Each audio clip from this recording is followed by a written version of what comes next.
What is up, guys? NYK at 31 here, Madden 18. This was the first weekend of Mutt Weekend League.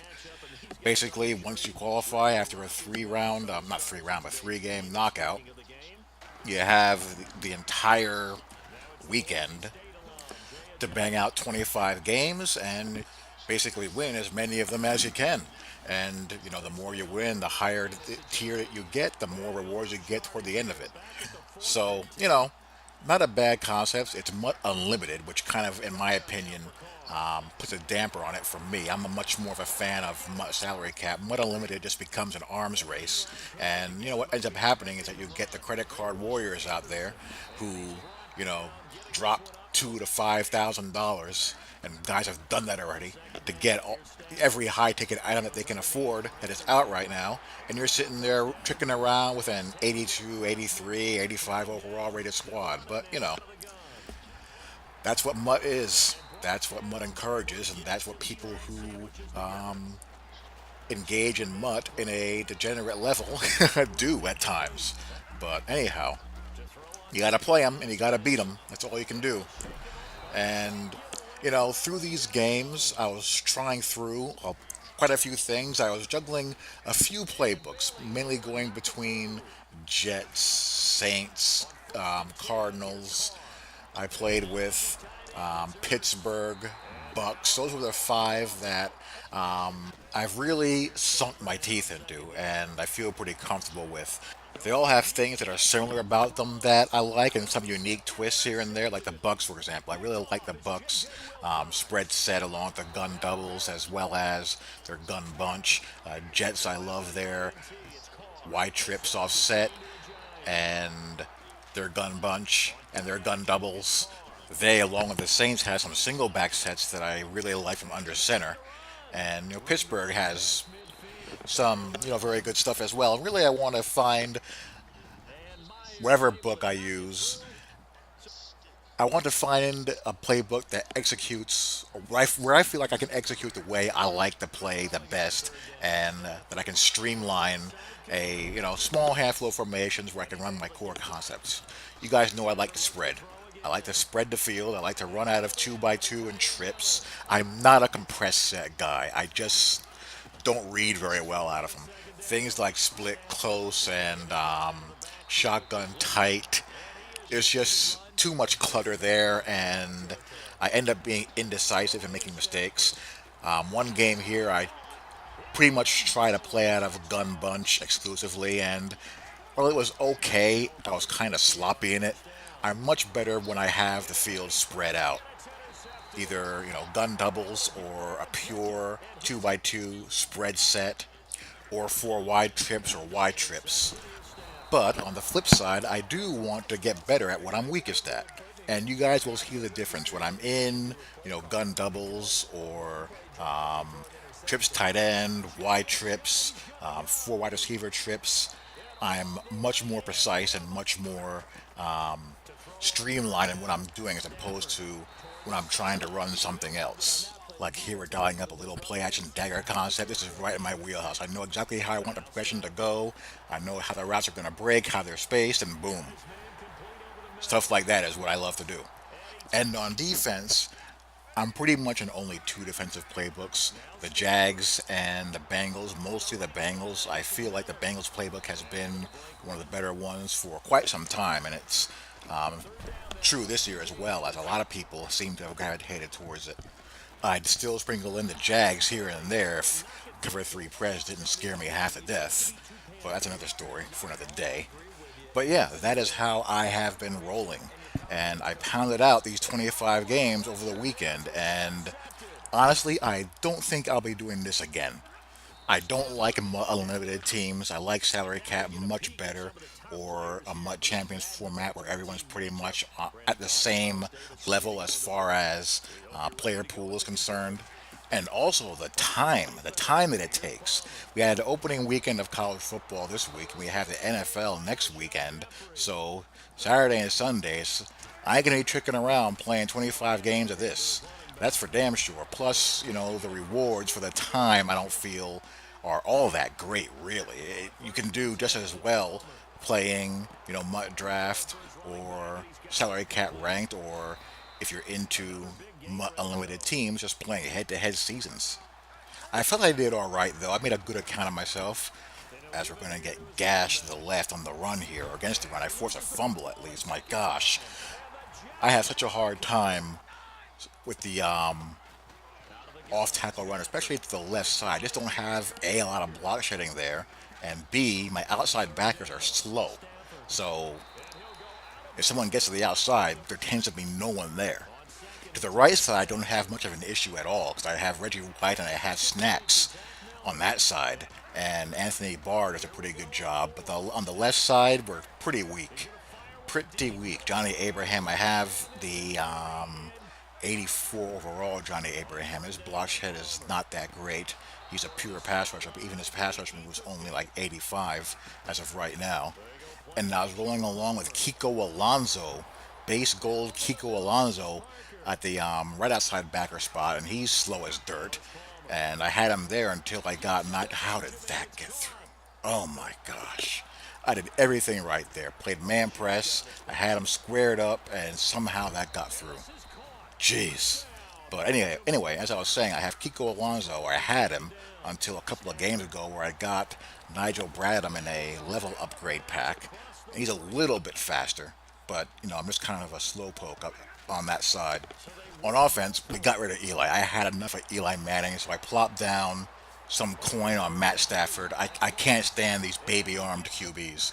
And Stafford has the strongest arm out there right now, I believe. His arm strength is at 90.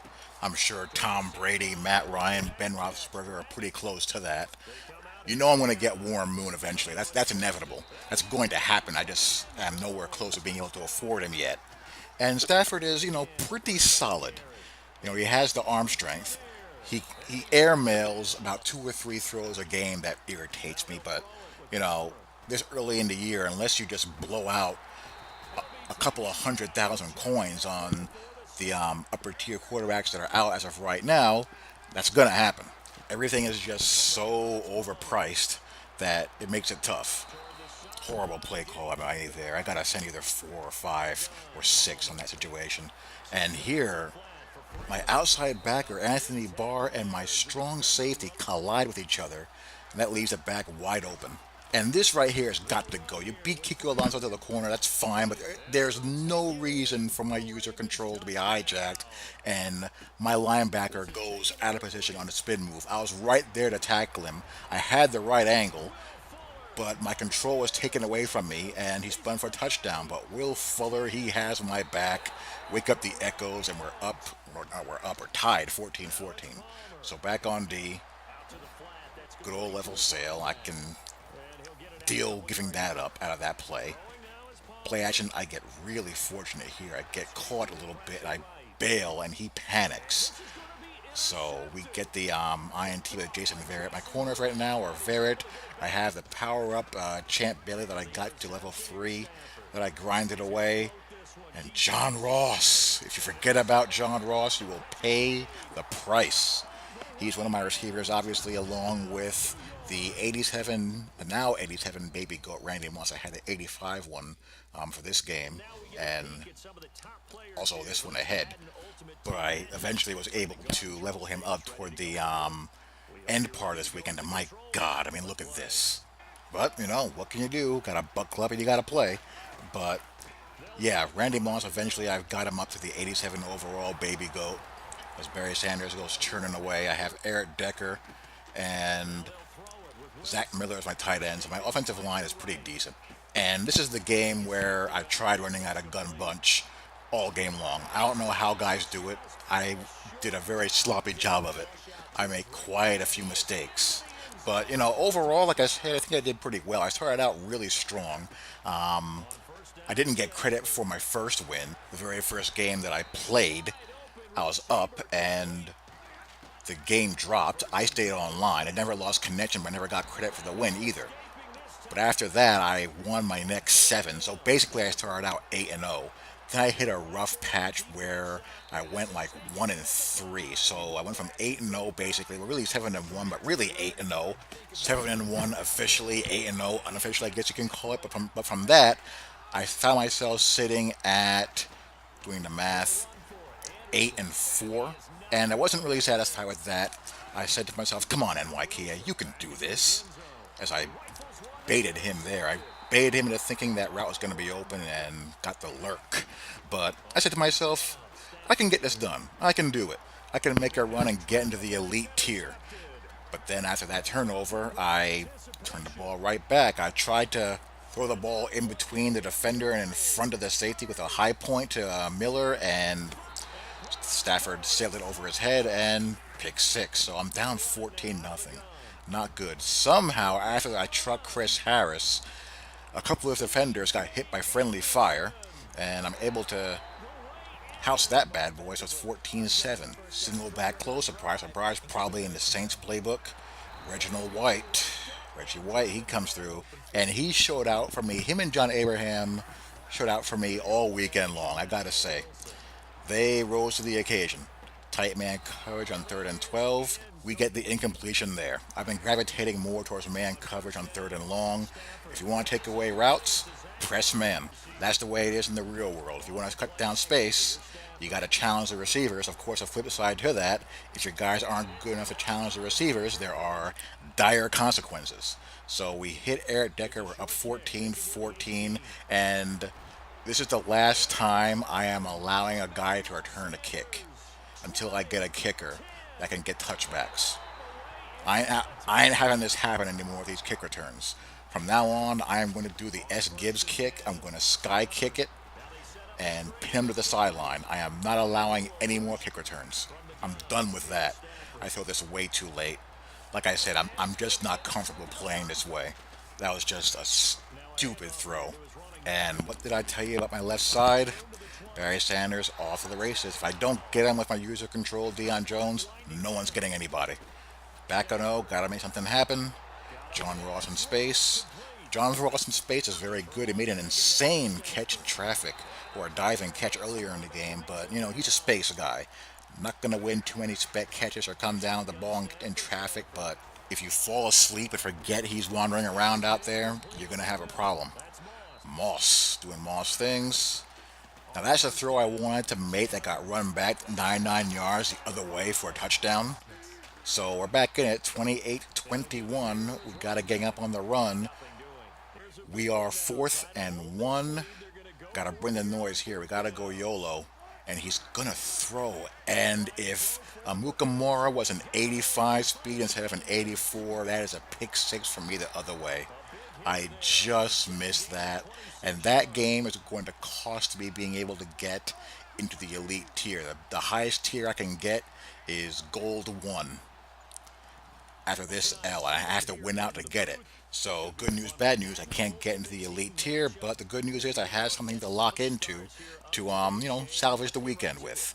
And you see there that the baby goat Moss has been upgraded, and we junked the gun bunch here. We're going to go back to my bread and butter and what I feel comfy doing, and we get promptly sacked. So our first possession goes nowhere, and you see I have no one out there as usual, and big run again to the left side, 3rd and 2. Watch my defenders get crossed here. For some reason, no one accounts for the tight end. The motion completely screwed up my man assignments and frees a bird. So big game by him. Hollywood Sports did a video where his man coverage defenders glitched out and they ran across the field away from their receivers. That was something similar. And this Anthony Barr is in a hook zone, but for some reason he goes to the flat. Anyhow, C.J. Anderson doesn't quite have the giddy-ups to house it, but to get down to the 4-yard line, gotta punch this bad boy in. This is going to Moss all the way. All the way. Tied up. So if we can avoid any zone coverage and man coverage catastrophes as far as assignments working out and pulling up on the run, we're in good shape. And Champ Bailey on cue answers the call. Thank you. So pick six there. So up 14-7. And this I did not intend to have happen. Again, I'm just trying to pin him to the sideline with a high kick. He must have somehow taken control of one of his return guys, and this happens. I swear I did not know that was going to happen, did not try to have that happen, did not intend to have that happen. But hey, you know, my luck, his misfortune. Now I want to try to keep him down here, but that does not help. Play action crosser is coming, most obvious call ever. We're on everybody, and Johnny Abraham and Reggie White sandwich him. Aggressive pass rush for the win. Cover two, man up the slots again. Let's go. Let's go. Johnny Abraham and Reggie White. That's Cassius Marsh actually. I went four DEs in my dime to get more, speed out there. I don't need the fat defensive tackles in there. So get your bench defensive ends in there at defensive tackle. A little bit more athletic, some more mobility for spying one of them or dropping one of them into a hook. And of course you have your normal pass rushers in there on the edges, and it worked out quite nicely. So here you just want to get up two possessions. Stafford cannot keep that in bounds. Like I said, he gives me two or three of those a game. So we have to settle for the field goal, 17-7. He's back on offense. Why is my weak side backer jumping to the A gap when he has B gap responsibility? And my safety can't get over there. He gets spun out. Touchdown. Even the run fits from last year don't work as well as they did. Just a complete defensive mess this game is right now. Can you piece together good enough defense to, get by? Yeah, you can, and occasionally you can boat race somebody. But just talking from a fundamental standpoint, things like being in the right gap, not good. So 17-14, we got to answer. He loved running sting pinch zone and, trying to drop some of the blitzers into hooks just to see how many guys he can. I guess he's trying to see how many guys he can get away with rushing and still get some pressure while not sacrificing too much coverage, but it left the flat wide open and we hit Zach Miller. We don't get in there, so don't want to risk it. We'll kick the field goal, 2014 still. Every time he drops back to pass, he's doing me a favor. One, he can't he can't block my pass rushers. Two, he's very predictable with what he's calling. Play action, a crosser, and a post is coming from somewhere. Again, I had him covered, and again, he's on his back.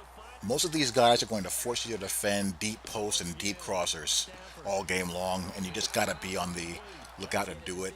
Stop those routes at all costs, and then try to, limit the damage done elsewhere. Stafford airmails that, had the dagger set up. He jumped on the shallow route, opened up the dig in between, but Stafford UFO'd it.